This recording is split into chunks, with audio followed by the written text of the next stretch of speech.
இரையாக்கி விடுவோம். என்னை எவ்வளவு இழிவாக பேசினாலும் பொறுத்துக் கொள்வேன். மாதிக மகன் அடிக்கடி சொல்லுகிறார்கள், கங்கை 3 பிழைகளை பொறுக்குமா, அதுபோல 3 பொறுமை பார்ப்பேன். 3 பொறுமைக்கு மேல மாதி மகன் சொன்னா என்ன செய்யறது? ஒரு தடவை 2 தடவை பாருங்க, இல்லைன்னா எல்லாத்தையும் அப்படியே வெட்டி பீசி எரிஞ்சிருங்க. அட வேண்டாம் ஐயா மாமனாரே,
வீடு போய் சேரணும் ஐயா.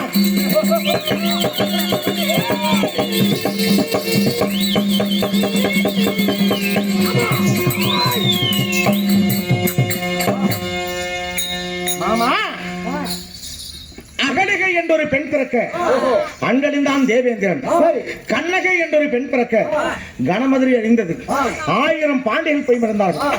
சேவை என்றொரு பெண் பிறக்க இளங்காதிபதி 10 தலை ராவணேஸ்வரன் போய் மடிந்தான். அதுபோல பொம்மி என்றொரு பெண் பிறக்க இந்த பொம்மனமாக அழிந்தார்கள் என்று இருக்க வேண்டாம் மாமா. ஆனாலே கெட்டவர்கள் அன்றுமில்லை இன்றுமில்லை, பெண்ணாலே கெட்டவர்கள் இந்த உலகத்தில் கோடான கோடி பேர் உண்டு. வேண்டாம் ஐயா மாமனாரை, வீடு போய் சேருங்கள்.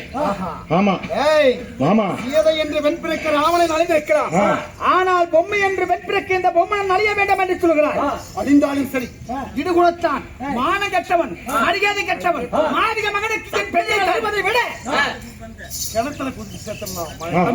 ஆமா, சட்டம் கட்டாத வேண்டாம் சதிகாரம்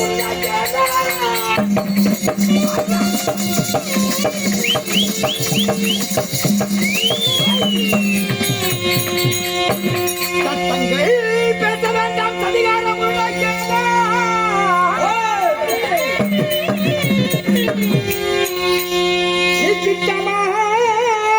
எண்ணி வந்த காரியம் ஈடேறாது. கட்டாயமாக முல்லை